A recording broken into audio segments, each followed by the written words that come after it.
Ya, pemirsa, sejumlah tokoh besar namanya sudah mulai digadang-gadang akan bertarung dalam kontestasi pemilihan gubernur. Ada di Jakarta dan Jawa Barat yang menjadi sangat-sangat ikonik yang bakal kita bahas juga ya, disoroti banget sama masyarakat. Nah, ada sosok Ridwan Kamil yang sebenarnya berdasarkan survei ini sangat tinggi di Jawa Barat. Tetapi ada dorongan dari Golkar yang menyatakan bahwa Ridwan Kamil ini maju di Pilgub Jakarta. Nah, akhirnya Ridwan Kamil nih agak-agak gamang gitu ya, posisinya seperti apa? Kita saksikan informasinya.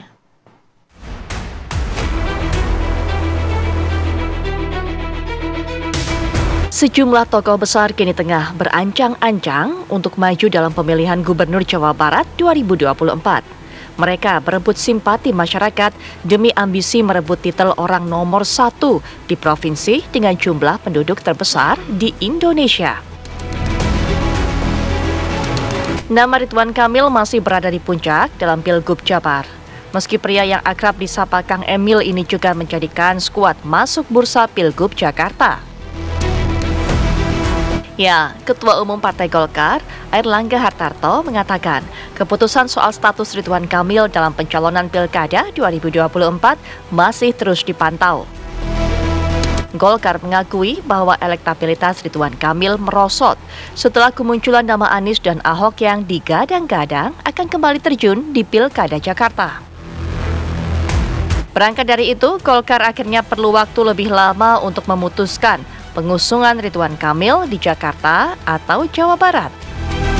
Di sisi lain, Golkar juga menjalin komunikasi dengan Partai Gerindra dan PAN yang sebelumnya secara terang-terangan mendukung Ridwan Kamil di Pilkada Jakarta. Ya, Partai Gerindra lebih condong mengusung kadernya Deddy Mulyadi sebagai calon gubernur dan Ketua DPP PAN Bima Arya sebagai calon wakil gubernur Jawa Barat. Benarkah ada beda pendapat antar partai yang akan mengusung Ridwan Kamil di Pilkada 2024? Akan kemana langkah Ridwan Kamil? Jakarta atau Jawa Barat? Tim TV One mengabarkan.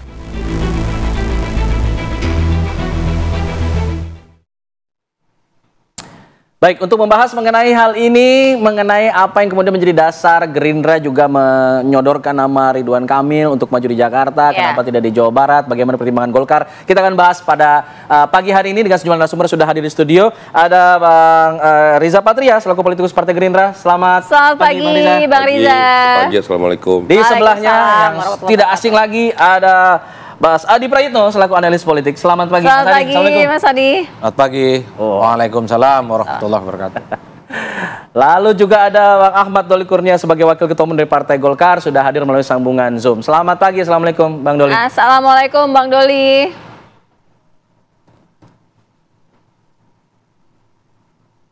Bang Doli sudah bisa dengar suara kami? Warahmatullahi wabarakatuh. Oh, oke. Ada sedikit delay ya. Saya mau ke Bang Doli dulu deh. Bang Doli, ini kan kader Anda berada di tengah-tengah nih antara Jakarta sama Jawa Barat. Ada dorongan dari Gerindra untuk kemudian mencalonkan nama Ridwan Kamil di sana di Jakarta. Tapi surveinya masih tinggi di Jawa Barat. Surat tugasnya juga masih ada 2. Ini kapan kemudian ada kepastian dari Golkar untuk kemana Ridwan Kamil akan bertugas, berkontestasi, Jakarta atau Jawa Barat? Ya, kita masih punya cukup ya, punya waktu yang cukup ya. Masih ada sekitar 2 bulan lagi untuk kita bisa menetapkan siapa dan di mana kita akan calonkan. Ya, bukan hanya di Jakarta maupun Jawa Barat saja, tapi di seluruh Indonesia. Itu yang pertama. Nah, yang kedua adalah bahwa Golkar adalah bagian dari Koalisi Indonesia Maju ya, yang kami punya cerita sukses. Ya, cerita yang indah kemarin di Pilpres ya, kebersamaan kami berhasil mengantarkan Pak Prabowo dan Pak Gibran menjadi presiden dan wakil presiden. Dan kami juga sudah sepakat bahwa sebisa mungkin koalisi ini akan terus bisa dipertahankan untuk mengawal jalannya pemerintahan Pak Prabowo dan Gibran selama 5 tahun, termasuk menghadapi event-event politik seperti Pilkada yang akan datang gitu. Nah, jadi tentu nanti keputusan itu akan diambil secara bersama, ya. Walaupun juga kami memahami satu sama lain bahwa peta politik atau konfigurasi ya politik di tingkat nasional belum tentu bisa sama dijiplak ya bulat-bulat di setiap daerah atau di seluruh daerah di Indonesia karena dinamikanya berbeda. Kemudian ya yang paling gampang aja hitungannya adalah hasil pileknya juga berbeda ya antara nasional sama di seluruh daerah.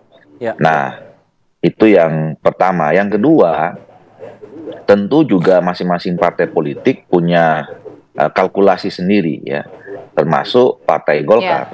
Nah, bicara tentang soal Ridwan Kamil ini kan memang kita kasih 2 surat. Jadi sebetulnya pembicaraan Ridwan Kamil punya kemungkinan, punya peluang di Jakarta, itu dari Golkar sendiri ya, karena Ridwan Kamil ini adalah kader Golkar. Di bulan November 2023 kita kasih surat tugas di Jawa Barat dan Jakarta. Nah, tentu kita mencermati ya setelah kita kasih surat tugas, apa saja yang kita kasih surat tugas. Waktu itu ada 1040 orang di seluruh Indonesia ya, kader. Nah, tentu kita cermati, kita amati apa perkembangannya ya. Nah, tapi sampai hari ini ya, pada setelah Pileg ya, waktu itu memang Ridwan Kamil melakukan langkah-langkah dengan mengusung tagline on the way to Jakarta ya. Nah memang waktu itu punya efek kejut ya, melambung elektabilitasnya gitu. Karena dan pada saat itu kenapa kita juga memberikan surat tugas kepada saudara Ridwan Kamil di Jakarta waktu itu dengan asumsi ya mungkin akan ada kekosongan ya, harus Jakarta perlu mencari figur baru karena saudara Anies Baswedan menjadi calon presiden ya.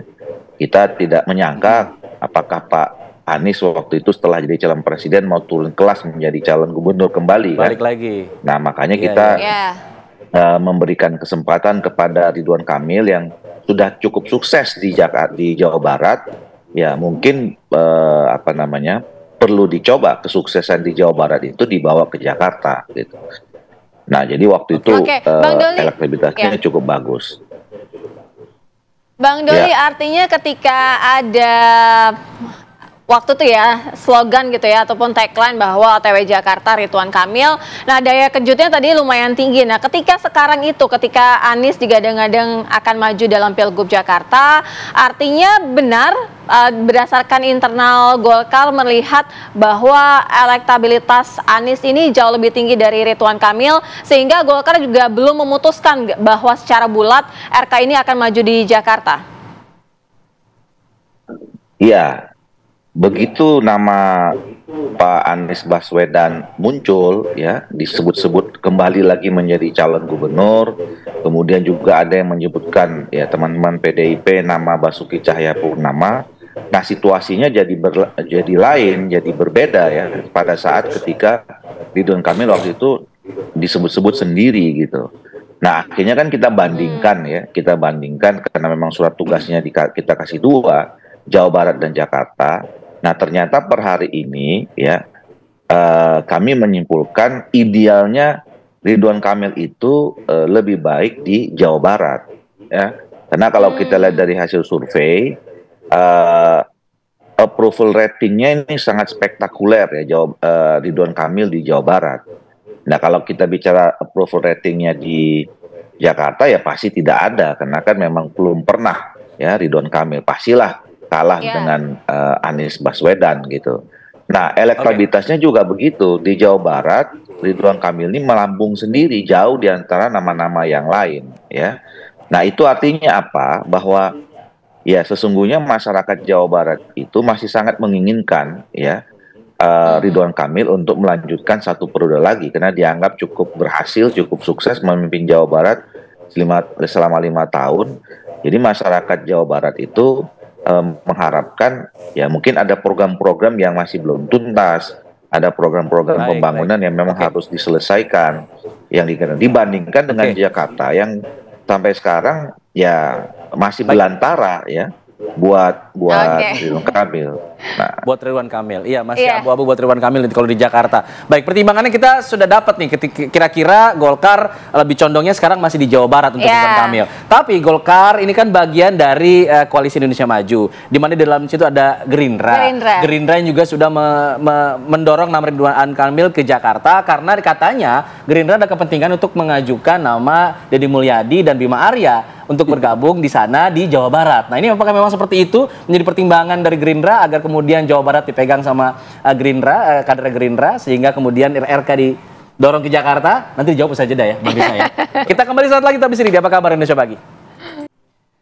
Baik, langsung kita ke Bang Riza Patria. Bang Riza, ada yang mengatakan bahwa ini mengajukan Gerindra mengajukan RK ke Jakarta karena Gerindra punya kepentingan untuk mengajukan Deddy Mulyadi dan juga berpasangan dengan Bima Arya untuk maju di Jawa Barat. Apakah memang itu menjadi salah satu faktor utamanya atau ada faktor lain sih Bang sebenarnya? Iya, sekali lagi saya jelaskan beberapa kali tidak ada ya. Tidak ada kepentingan Partai Gerindra mengusung atau mengusulkan atau mendukung merekomendasikan Kang Emil atau Kang RK di Jakarta dalam rangka memuluskan Kang Deddy dengan Kang Bima Arya di Jawa Barat. Tidak ada, sama sekali tidak ada. Itu saya pastikan. Jadi kenapa Partai Gerindra, Bang Dasko waktu itu mengusulkan lebih semata-mata karena kami melihat Kang Emil ini punya kompetensi, punya kemampuan, punya prestasi di Jawa Barat yang luar biasa. Sebelumnya kan Kang Emil kan memang wali kota di kota Bandung yang berhasil 5 tahun. Kemudian 5 tahun lagi Gubernur Jawa Barat juga berhasil dengan segudang prestasi. Dan juga kita lihat memang di Jakarta mendapat tempat yang baik.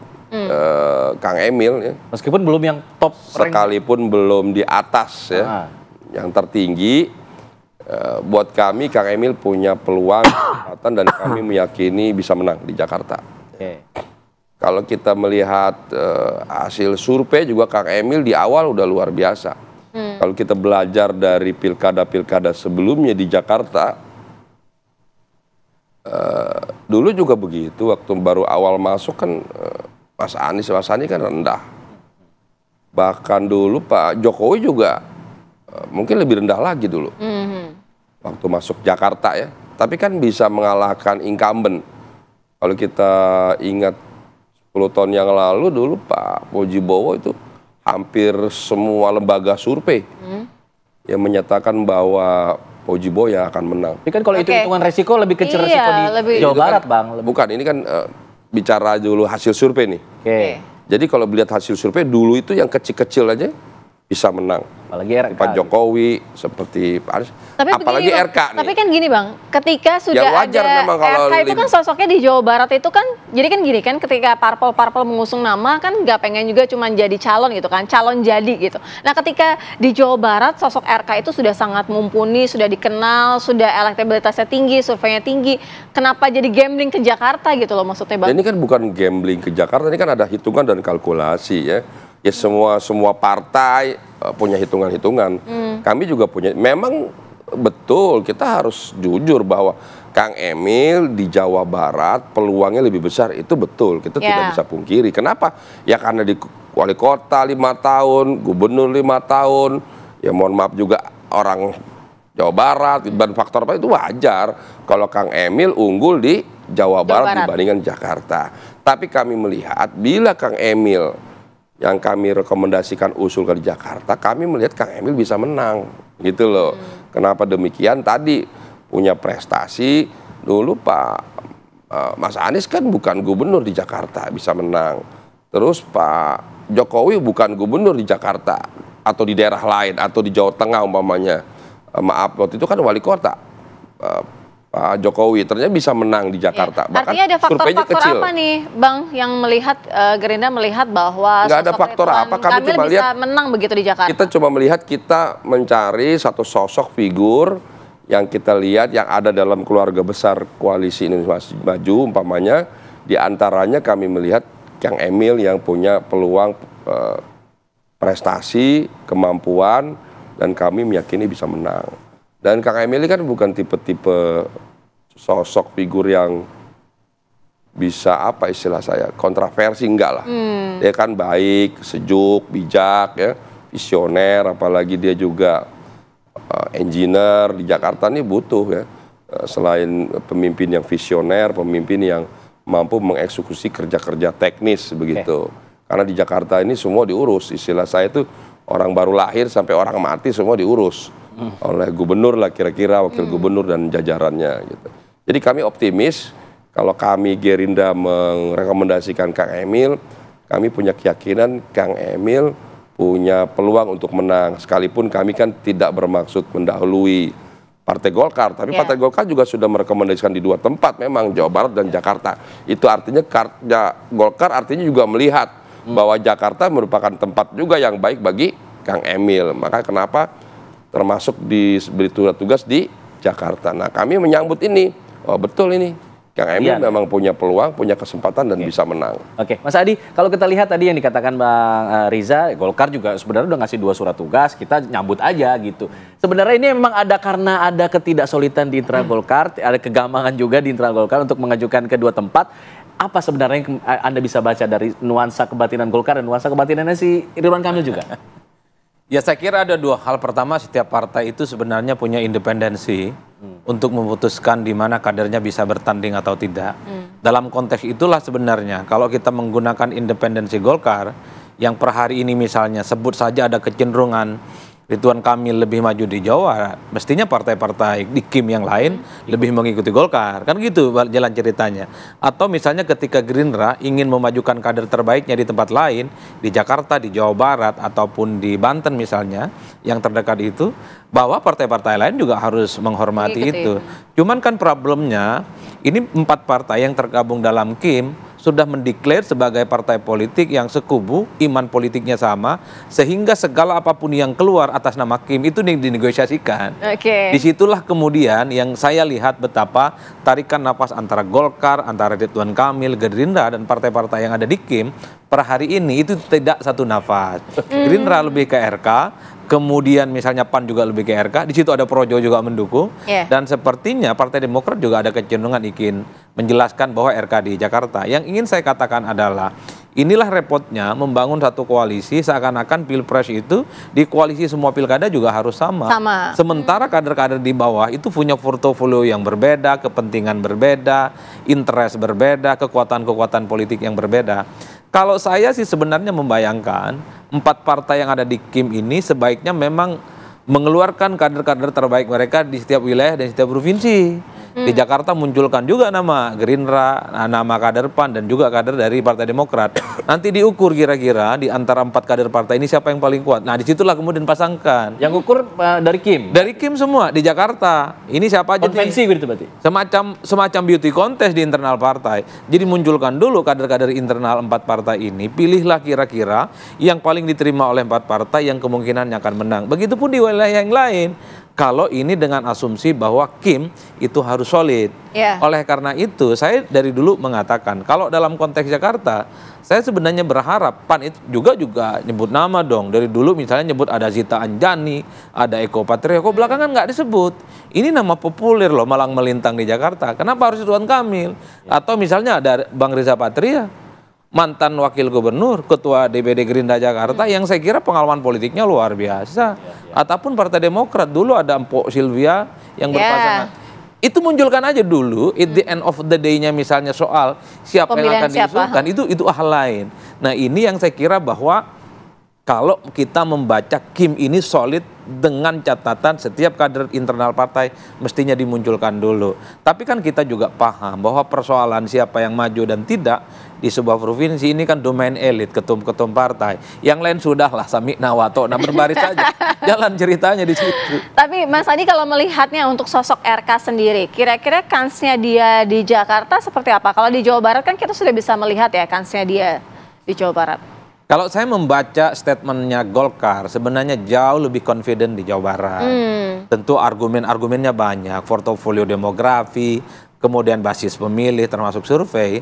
3 variabel yang bisa menjelaskan seakan-akan Ridwan Kamil peluangnya itu jauh lebih gampang untuk memenangkan pertarungan di Jawa Barat ketimbang yang lain, apalagi disupport oleh tim pemenangan Prabowo dan Gibran, disupport Gerindra, kemudian disupport oleh PAN, disupport oleh Partai Demokrat dan partai-partai yang lain. Begitupun di Jakarta, siapapun yang dimunculkan, anggap saja bukan Ridwan Kamil atau tetap saja Ridwan Kamil, ini harus dilihat support sistem politiknya. Ingat loh, Prabowo Gibran tuh menang di Jakarta. Jadi sekalipun bukan Ridwan Kamil, kalau percaya pada partai pengusung Prabowo Gibran menang di Jakarta, mestinya tidak terpatok pada Ridwan Kamil. Bang Riza boleh maju, Mbak Saraswati juga bisa maju, Kaisang juga bisa maju. Yakinkan bahwa mesin politik pendukung Prabowo Gibran mendidih juga menghadapi pilkada serentak di tanggal 27 November. Tidak hanya satu tokoh saja, tapi ada banyak tokoh. Betul, itu yang saya kira bahwa kekuatan figur ini ketika kombinasi dengan mesin politik yang solid, saya hakul yakin bahwa disitulah sebenarnya letak kemenangan. Saya masih meyakini bahwa anatomi kekuatan politik pendukung Prabowo dan Gibran di Jakarta, di Jawa Barat, di Banten, dan di hampir ratusan di seluruh kepala daerah. Kalau ini disatukan, siapapun yang diusung, apalagi yang diusung itu punya nama besar, relatifly akan memungkinkan pertarungan itu bisa dimenangkan. Baik, Bang Doli masih bergabung ya bersama kita ya. Tadi ada usulan bagaimana dengan menghadirkan dulu lah para tokoh-tokoh dari tiap partai di KIM ini untuk kemudian diadu dulu, diuji dulu oleh kemudian dari anggota partai KIM. Apakah sudah ada usulan ke sana mungkin dari KIM, dari Golkar misalnya untuk mengajukan dulu dong, ayo dong coba Gerindra siapa di Jakarta, siapa di Jawa Barat untuk kemudian nanti diadu begitu? Iya, saya setuju saja. Jadi dengan masih adanya waktu ini, kita bisa melakukan berbagai exercise ya, memunculkan nama-nama yang memungkinkan kita punya kalkulasi atau peluang kemenangan yang baru. Karena kan at the end semuanya pertarungan ini kan kita mau menang gitu ya. Dan untuk mau menuju kemenangan itu kan kita nggak bisa berspekulasi ya. Jadi artinya kalau tadi saya pinjam pemikiran pendapatnya Bung Ariza ini kan ya memang belum, survei itu belum bisa menentukan 100% ya gitu. Tapi kalau kita pakai seperti itu ya saya misalnya setuju saja. Bung Ariza ini ketua Gerindra daerah khusus Jakarta, pernah jadi wakil gubernur. Dan di dalam survei namanya juga muncul gitu. Jadi kalau pakai misalnya tadi mengatakan dulu Pak Jokowi kecil di awal ya, kemudian Anies juga kecil di awal gitu. Nah Bung Ariza ini nggak kecil loh, surveinya juga bagus, artinya peluangnya juga ada kan, gitu loh. Nggak mesti Ridwan Kamil gitu misalnya ya, atau nama-nama yang lain gitu. Nah dibandingkan, jadi kita sekarang ini kan nggak bisa lihat Ridwan Kamil hanya di Jakarta saja. Tapi Jakarta dan Jawa Barat. Nah makanya kalau lihat Jakarta dan Jawa Barat, peluang menang lebih besarnya itu di Jawa Barat per hari ini. Nah kita nggak tahu besok-besok. Makanya Pak Erlangga mengatakan bahwa kita lihat saja perkembangan dalam waktu sebulan, 1 bulan setengah ini, ya mungkin paling lambat nanti di awal Agustus ya. Apakah nanti ada perkembangan baru?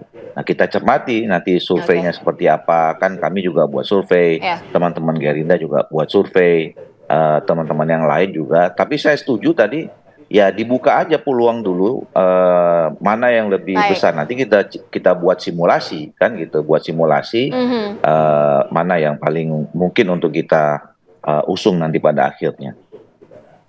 Baik. Oke, kalau Bang Doli sudah setuju tuh dibuka saja peluangnya. Kenapa Gerindra tidak mengusulkan? Bahkan nama Bang Riza tadi sudah disebut loh sama Mas Adi dan juga Bang Doli.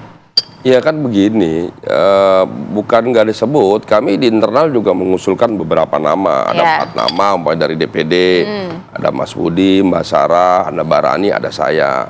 Kemudian juga PAN, seperti tadi Mas Adi sampaikan, ada Mas Eko, ada Mbak Zita ya. Kemudian juga di partai-partai lain juga rata-rata memunculkan lah nama-nama ya. Tapi kan sekali lagi maksud saya tadi ke Bang Doli bahwa Ridwan Kamil tuh udah besar gitu di awal. Pak Jokowi yang kecil di awal itu menang di Jakarta. Tapi Bang Riza juga tidak kalah loh katanya loh Bang. Menang di Jakarta gitu loh. Nah kalau saya ini kan kader prajurit, apalagi saya kebetulan ketua DPD DKI lagi. Jadi tidak bijak kalau kita ini sebagai kader mendahului kepentingan partai, mendahului pimpinan. kita ini diajarkan sebagai Muslim itu tidak boleh lah ya meminta-minta jabatan ya. Tidak boleh, apalagi kasakusuk. Di Gerindra tuh nggak ada politisi Gerindra tuh yang manuver-manuver. Nama-nama itu kan munculnya dari bawah juga. Iya, dari survei gitu kan. Dan di Gerindra itu sekali lagi tidak ada kader-kader politisi Gerindra tuh yang kasakusuk, yang manuver, yang minta-minta, nggak ada. Kami semua tuh nggak pernah minta-minta jabatan. Semua itu kita laksanakan tugas, aturan, sudah ada ADT, Patsun, manifesto Partai Gerindra, semua. Bahkan kita tuh justru mendorong yang lain gitu loh, bukan mendorong diri sendiri. Nah itu luar biasa lah. Polisi Gerindra tuh rata-rata udah dorong yang lain saja gitu. Jadi tidak mendorong diri sendiri. Masalah pencalonan itu seluruhnya kita serahkan kepada pimpinan. Saya kira pimpinan di Gerindra juga Pak Prabowo, ada Pak Dasko, Pak Muzani, ada Pak Hasim, semuanya lah banyak tuh, Mas Sugi, Pras dan lain-lain juga akan bijaksana dan pasti bijaksana selama ini dalam memilih, menentukan dan memutuskan berbagai kebijakan di partai yang alhamdulillah sampai hari ini juga kan kita menang nih di Pilpres itu karena kerjasama yang baik lah, tidak hanya di internal Partai Gerindra tapi juga partai-partai koalisi. Dan untuk Pilkada termasuk di Jakarta juga teman-teman partai koalisi di KIM juga mendiskusikannya ya.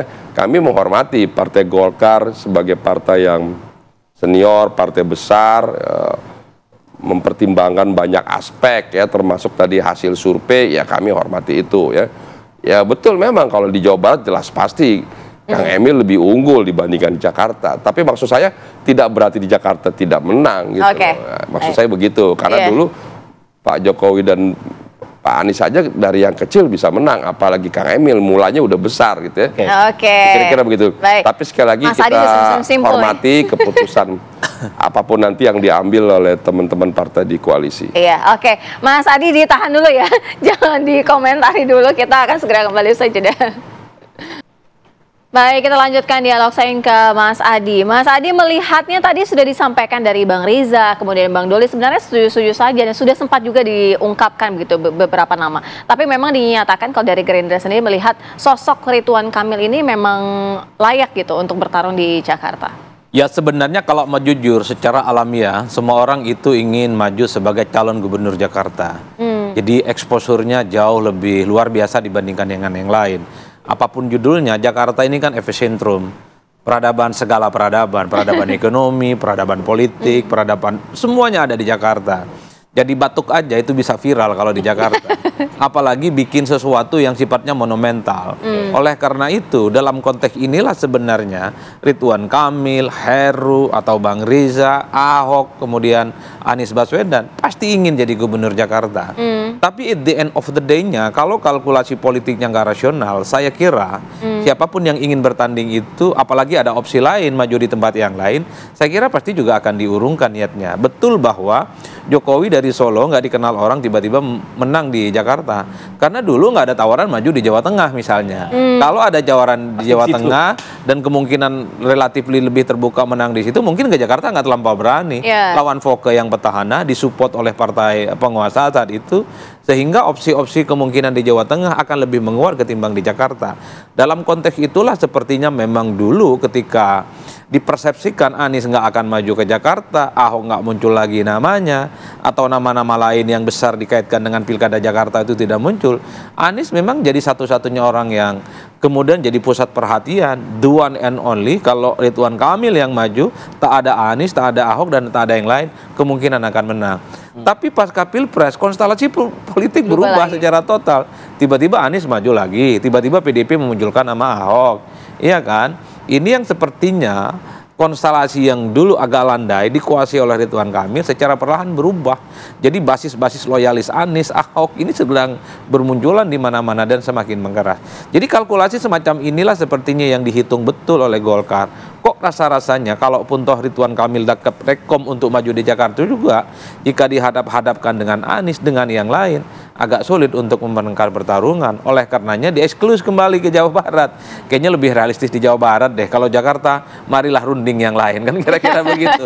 Tapi sekali lagi, ketika Golkar ada di situ, Gerindra, PAN, dan Demokrat dalam KIM, jadi keputusan politik atas nama KIM tidak bisa lagi atas nama partai per partai, tapi atas nama kepentingan kolektif dan kolegial. Dalam konteks itulah independensi partai itu diserahkan pada kepentingan politik bersama. Ini yang rumit, yang sepertinya sedang dihitung betul oleh Golkar dan Gerindra khusus. Baik, saya ingin ke Bang Doli. Bang Doli, kita kan ngomongin Ridwan Kamil nih soal dia mau pilih Jakarta atau Jawa Barat. Tapi dari RK-nya sendiri sebenarnya apa sih keinginannya? Jangan-jangan dia memang pengen ke Jakarta karena untuk mengejar sesuatu yang lebih besar nantinya di ujung jalan ke depan begitu. Bang Doli. Ya, yang paling tahu hati dan keinginannya Ridwan Kamil ya Ridwan Kamil sendiri ya. Tetapi kan dia pengen Jakarta. Iya, nanti tapi kan begini, seorang kader ya, sebuah partai politik tentu kan harus juga nanti akhirnya mengikuti keputusan partai ya gitu. Nah, kemarin memang di awal-awal itu ya Ridwan Kamil juga punya punya keinginan juga. Nah, makanya kan kami nggak sembarangan ya, artinya mengeluarkan surat tugas kepada seseorang di dua tempat itu kan artinya sudah ada pembicaraan. Kalau orang yang bersangkutan itu tidak mau di awal mengatakan udah saya fokus di Jawa Barat saja ya, mungkin kan cuma Jawa Barat saja. Tapi waktu itu Saudara Ridwan Kamil juga punya niat juga ya, punya niat juga untuk berkompetisi di Jakarta, karena waktu itu begitu kami juga menyarankan ya, waktu itu kan sudah tahu bahwa Pak Anies akan menjadi calon presiden ya. Asumsi kita waktu itu ya ini pasti akan semuanya back to zero ya, jadi semuanya balik dari awal lagi, nol, nggak ada petahana dan segala macam seperti itu loh. Makanya kita coba dulu deh Pak Ridwan Kamil di Jakarta. Mudah-mudahan sukses yang terjadi di Jawa Barat itu bisa diulangi di Jakarta gitu. Nah, tapi sekali lagi ya situasi 6 bulan yang lalu kan tentu berbeda dengan hari ini. Jangankan 6 bulan yang lalu, mungkin 2 hari yang akan datang juga mungkin akan berbeda situasinya. Nah, itu yang kemudian kami kembali menyampaikan kepada Koalisi Indonesia Maju, ya kita juga tidak perlu terlalu buru-buru juga ya. Waktu masih cukup, kemudian dinamika apa saja bisa terjadi, makanya kita cermati ya, langsung dinamika masyarakat baik di Jakarta maupun di Jawa Barat. Kemudian kita lihat juga konstelasi politik baik di nasional maupun kemudian di daerah masing-masing gitu. Dan nanti juga kita lihat hasil surveinya yang terakhir seperti apa ya. Ini kan masih banyak ya. Jadi perubahan-perubahan itu kan yang namanya juga politik, bukan day to day saja, tapi second to second bisa terjadi. Makanya kita lihat aja nanti perkembangannya seperti apa. Oke. Bang Riza menanggapi, ini yang tahu hatinya cuma RK. Barangkali Gerindra juga sudah sempat ngobrol sama RK soal keinginannya ini. Ya. Siapa tahu, Bang. Awalnya justru dari Partai Golkar. Oke. Ketika Partai Golkar merekomendasikan atau memberi surat tugas ya, sila Partai Golkar, Kang Emil ini diberi tugas di Jawa Barat dan di Jakarta. Dan di Jakarta ada beberapa nama, diantaranya Ketua DPD Golkar nih, yaitu Bang Jaki Iskandar, itu juga harus diperhitungkan, dimunculkan ya. Belakangan malah ada nama Bang Erwin Aksa di Jakarta. Itu kan justru dari internal Golkar, bukan dari Gerindra. Nah, Gerindra sendiri melihat lebih kepada sosok Kang Emil sendiri yang tadi saya sampaikan berkali-kali kenapa Bang Dasko ya kan, teman-teman di Gerindra pimpinan melihat Kang Emil ini punya peluang, memang berprestasi. Hari ini harus diakui Kang Emil punya segudang prestasi. Memang prestasinya di Jawa Barat. Pak Jokowi dulu prestasinya cuma di kota Solo loh. Ya. Satu kota kecil di Jawa Tengah, menang di Jakarta. Artinya belum ada perbincangan pribadi, belum ya Bang? Masa ya? Kang Emil di Jawa Barat yang bersebelahan gitu ya sama Jawa Barat nggak menang di Jakarta atau nggak berani? Nah, saya pribadi, teman-teman kami di Gerindra melihat peluangnya besar dan artinya Gerindra tetap istiqomah ya Ridwan Kamil untuk di Jakarta. Iya, sampai hari ini kami melihat memang Kang Emil punya peluang. Tadi kan saya bilang Pak Jokowi dari Solo menang di Jakarta. Kang Emil Jawa Barat, Kota Bandung, Provinsi Jawa Barat dekat sama Jakarta nih. Insya menang. Pokoknya yang diusung oleh Partai Gerindra dulu 2012 Pak Jokowi Ahok menang. 2017 Pak Anies Sandi menang. Insya Allah nanti kalau Emil diusung oleh Partai Gerindra, apalagi dukung partai-partai seperti Golkar, PAN, Demokrat, Gerindra bulat menang juga. Oke, kalau dari Mas Adi melihatnya bagaimana? Saya setuju siapapun yang diusung Gerindra di Jakarta itu menang. Dan tentu kita berharap ada kader Gerindra yang diusung oleh partainya sendiri di Jakarta. Kan itu jauh lebih bagus kan. Kader sendiri diusung sendiri dan menang. Ini adalah mendapatkan faedah yang berlipat ganda. Nah, kalau apa yang kita diskusikan selama ini, bahwa ini berdasarkan kapasitas, kompetensi, dan seterusnya, tentu tidak sesederhana itu. Karena kalau atas nama Kim tentu saja, ini akan ada distribusi kader yang pastinya akan merata. Kalau kemudian kader Golkar di Jakarta, boleh dong kader Gerindra dan PAN di Jawa Barat. Atau jangan-jangan kader PAN dan Demokrat boleh dong di Banten. Kan ini untuk berbagi kawasan dan wilayah saja. Yang kita tangkap secara umum, kira-kira siapa titik komprominya yang paling memungkinkan, maka disitulah kemudian kekompakan atas nama Kim dalam banyak hal. Ini tentu adalah titik negosiasi yang akan mempertemukan satu sama yang lain. Kalau mau jujur kayak Gerindra ataupun Golkar, ini kan partai besar. Punya kader terbaik di provinsi masing-masing, tapi kalau kalkulasinya nggak rasional, dimajukan tidak mungkin. Wajar kalau kemudian tukar wilayah, distribusi kadernya di tempat-tempat tertentu, ini menjadi bergen yang saat ini sedang diperhitungkan. Baik, dinamika politik masih terus bergejolak ya saat ini ya. Baik, terima kasih semuanya. Saya ingin tutup dengan sebuah pantun diskusi ini, boleh ya? Boleh. Buah semangka manis rasanya, tak seperti buah si malakama. Cakep. RK Gamang pilih Jabar atau Jakarta? Kalau saya Gamang, nunggu gajian masih lama. Baik, terima kasih ya Bang Mas Adi Prantio, Mas Adi Prayitno, Bang Riza, dan juga terima kasih Bang Ahmad Doli Kurnia sudah bergabung sama kami.